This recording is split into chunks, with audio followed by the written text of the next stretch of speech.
弟兄姊妹平安，今天是2025年的9月22号。今天的经文是诗篇12篇，箴言14章12节到31节，使徒行传第10章第1节到12节。今天要跟大家分享的主题是唯一。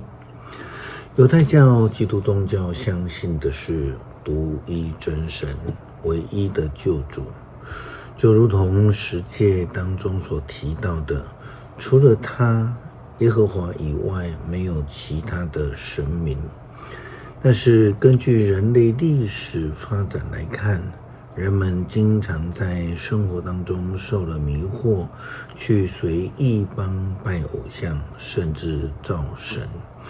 有时则是自视过高，以自我为中心，却不愿意诚心实意的敬拜上帝，甚至呢，还欺压其他的人。看起来人们总是以为自己很聪明，但真实的呢，却是非常的愚昧的。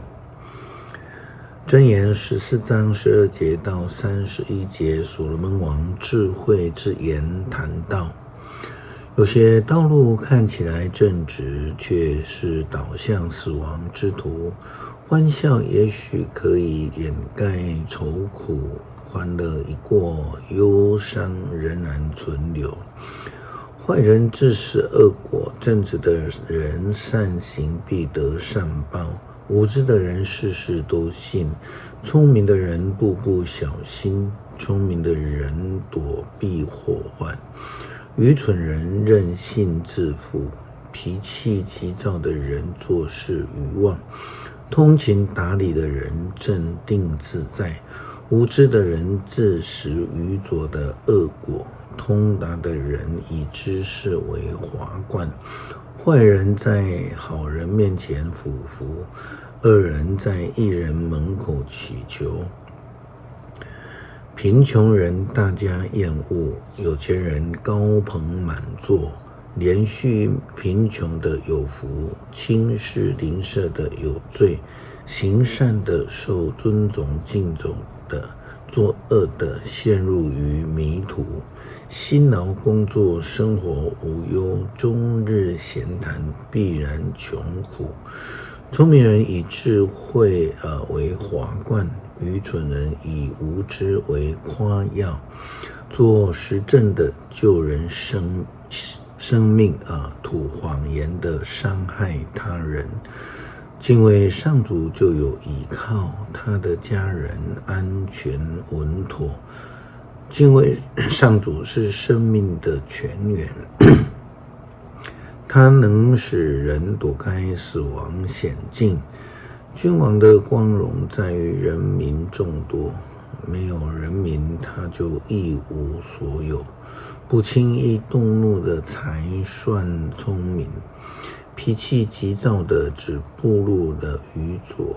宁静使身体健康，嫉妒是骨中毒癌。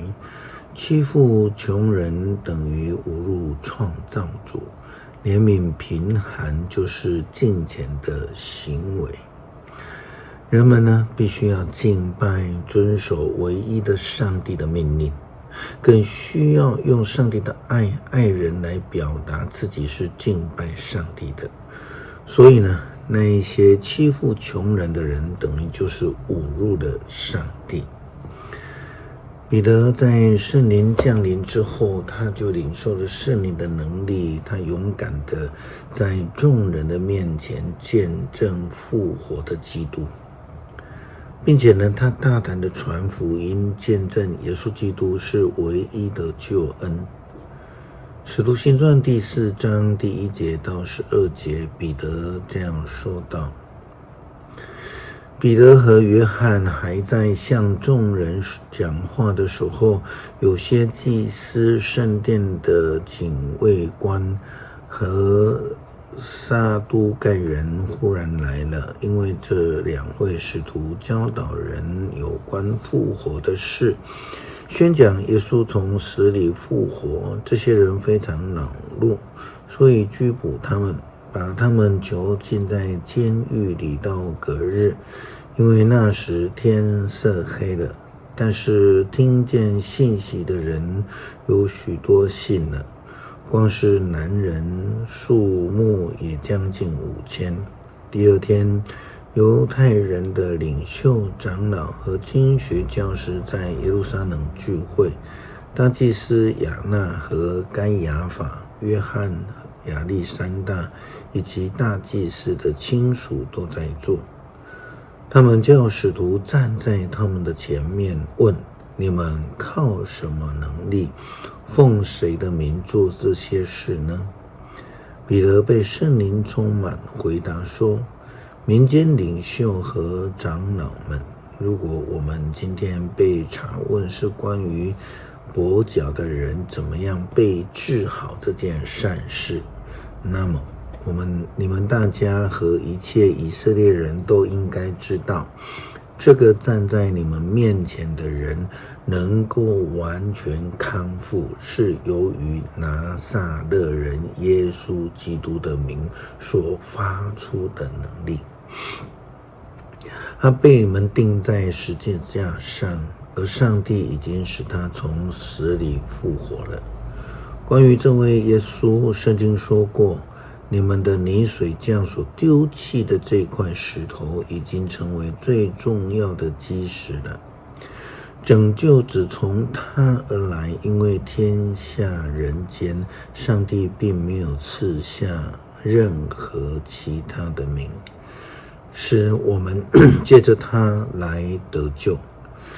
所以没有其他的救恩，上帝只有赐下一个救恩，那就是耶稣基督。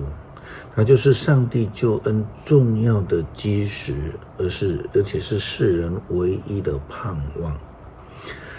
诗篇12篇，上主啊，求你帮助我们，因为敬虔的人没有了，忠诚的人再也找不到了。大家彼此撒谎，用油滑的话互相欺诈，求上主切断圆滑的舌头，封闭狂妄的嘴唇。他们说我们要畅所欲言，谁能管我们说什么话呢？可是上主说，我就要来，因为穷苦人受欺压，被迫害的人痛苦呻吟。我要把他们所渴望的赐给他们。上主的应许纯真可靠，像在炉火中炼过7次的银子。作恶的人到处横行，人人歌颂邪恶。上主啊，求你保护我们，求使我们能够摆脱这世代的人。感谢上帝赐下耶稣基督成为我们的救主，如同耶稣基督自己所宣告的，若不借着我，没有人能够到父那里去。恳求主帮助我们全心全意的接受这个救恩，并且愿意爱人如己，来见证我们的救恩是唯一的。祷告奉主耶稣基督圣名求，阿们。